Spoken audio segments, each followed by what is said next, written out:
extension responds to that one perfectly. Because their claim is that when countries get into too much debt, they then experience crises, and that this allows that to happen. Our claim, that they did not respond to, is that now that banks' interests align with the states from whom they borrow, they have incentives to not allow countries to A, get to the point at which they would be in danger of defaulting in their loan, B, at the point at which they get to when they are in danger of defaulting on their loans, would do the various things that are in their capacity to allow that country to asset credit, and therefore to allow the disaster of default.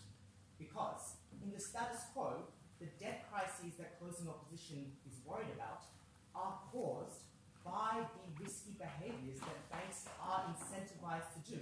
For example, because of banks' political power, they have the capacity to argue for things like enormous deregulations of the economy, which then mean that countries often circle into deeper debt. They allow themselves to, for instance, invest in very risky securities that then puts themselves at a risk of default, which then means the governments have to bail them out, which again puts them extremely deeper into debt.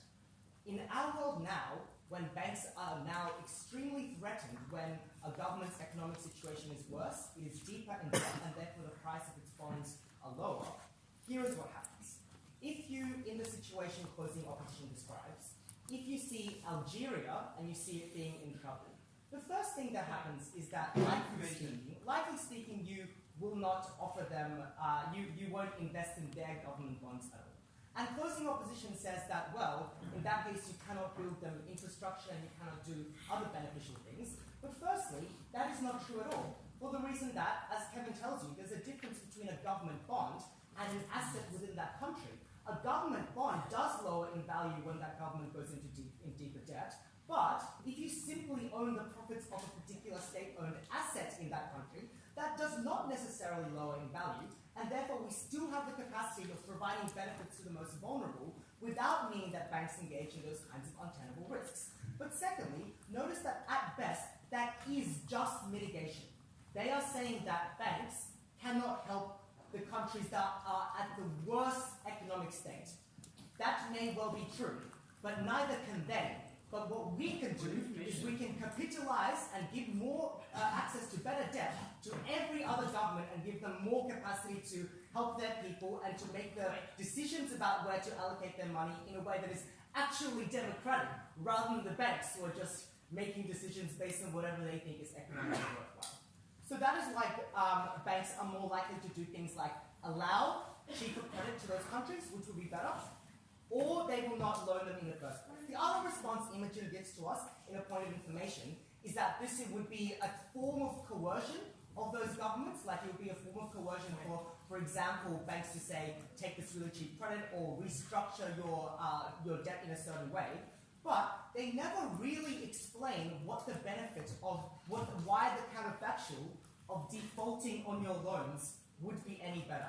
Except when the closing opposition member says, well, sometimes it is just important to default in order to punish that country. But that is surely a punishment that we would not want to inflict on anyone.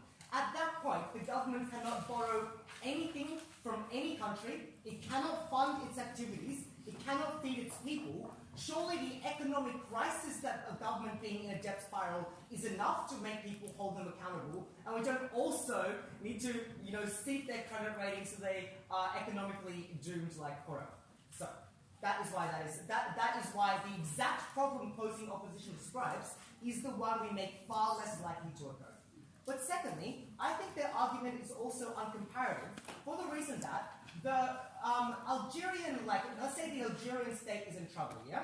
Because the Algerian government is in debt. Presumably that means that the companies in Algeria as well are, either inefficient and have to be subsidized by the state, or in general, they're in bad straits. I think that would be a plausible thing to say. Wouldn't you all? And so, that means that the only alternative really to investing in, for example, a government bond would be for banks to be investing in businesses, but the most proximate businesses for them to invest into suffer exactly the same problems because they are in the economy that an economically inefficient government has created. So therefore, that is an entirely uncomparative argument as well. I'll take a point of information from opening, Franklin. Isn't the most likely and dangerous run on the banks the one when your bank is only profitable for half the time? But it's not profitable for half the time for the reason that these are the most stable types of returns, yeah? Because governments can really tend to guarantee that there is a return on there. So that's not true. It's actually true the other way, yeah? Because like the equity accounts, there'd be in lots of businesses, and because it's higher risk, higher reward, that's actually when it's profitable half the time.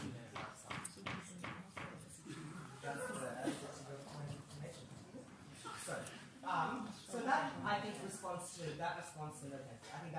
closing opposition, and that is why the way that you should judge this debate is very simple.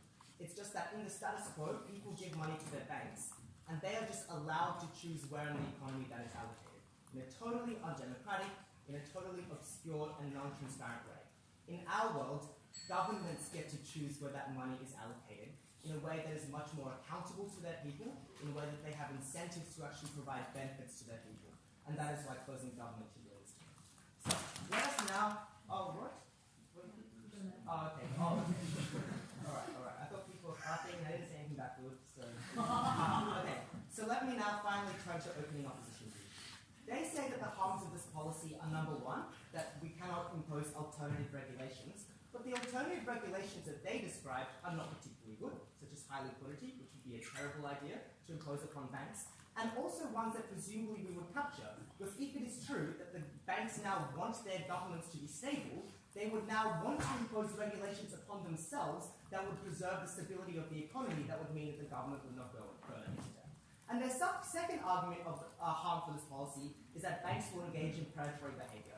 But as I peel right to them, and they did not respond to really, that is an uncomparative argument. Because it's not like banks are like, oh no, now we're making less profits, now we have to make them more. Like, banks always want to make more profits. If higher interest rates would make them more profits, they would do that. But they don't, because higher interest rates mean that people are less willing to borrow from them. So that is why that harm does not stand.